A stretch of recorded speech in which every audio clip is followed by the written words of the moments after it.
And what do you think about the controversy or differences in different people like you, doctors, medical doctors, working with raw food and with like very clear difference, like Gabriel Cousens and you, like people working several years as well? What do you think about it? Personally, I believe that the science supports the consumption of a low-fat, raw vegan diet. The sports science says that people will perform best on a low-fat, raw vegan diet. The health science says we're going to do our best on a low-fat, raw vegan diet. I don't think that a high-fat, raw vegan diet can possibly hold a candle. I think when you eat a high-fat, raw vegan diet, you end up not satisfied with raw foods. You start craving carbohydrates. You end up eating cooked foods. I don't see it as a viable alternative. Eating cooked foods is not a road to eating raw foods. And what do you think about to be well known as the father of the raw food? Well, I'm honored that people put me among the pioneers or fathership of a modern raw food movement. The changes I've seen in the raw movement of late have been very inspiring in that regard. I think I have fathered a new segment of the raw population, and it's a growing segment of the raw population. And I'm sorry to see the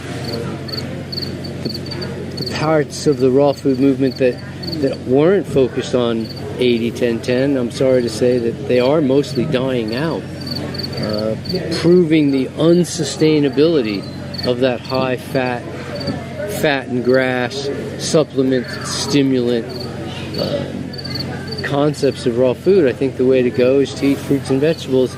This is a growing field. And how are you feeling here in the festival? This is a great honor. It's the best party in the world here at the festival. Knowing you can just reach out to anybody and they'll be friendly. It's such a heart-centered space that it's difficult to imagine anything better. And that is happening as well in Europe. You told. Oh, there's 80-10-10 festivals, many of them happening around the world at this point. This year there were 6 or 7.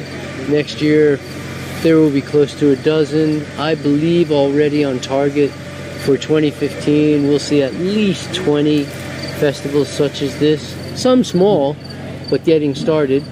In Denmark they're now already to their 8th annual fruit festival. So I see this as a really good trend. It's an honor.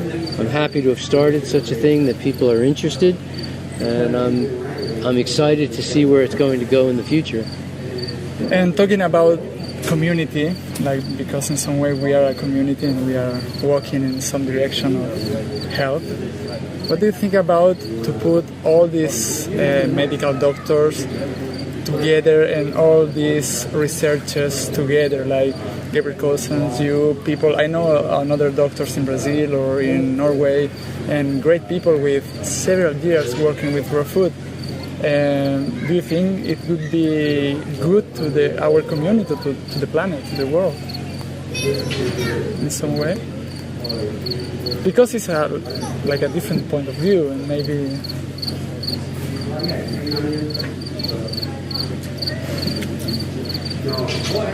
It's a difficult question.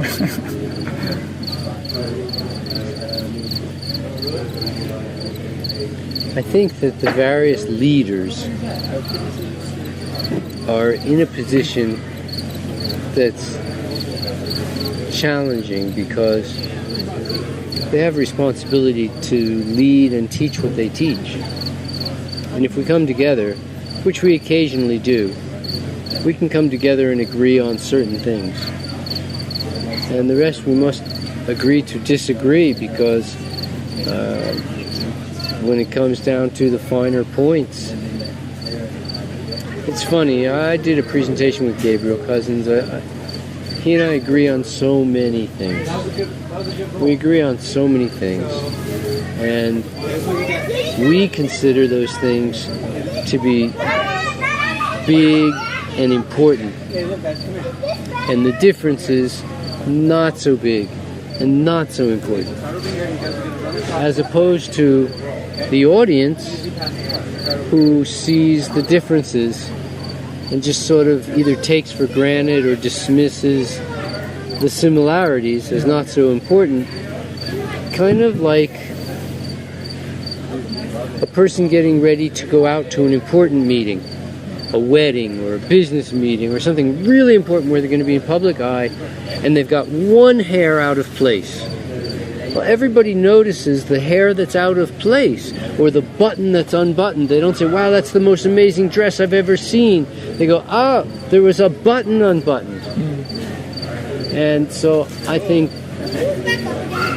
don't think that the various leaders would all come together to some form of agreement other than the things they know they already agree on. They're not going to all just embrace 80-10-10. I'm not going to stop embracing 80-10-10 to go back to high-fat raw vegan. So I think we've kind of defined the impasse that exists. Yes. And like a medical doctor, how do you see the future of medicine? I have met several doctors that now already are teaching raw food in the kitchen. Absolutely. I see the role of the doctors changing. We need to have emergency care. We need to have trauma care.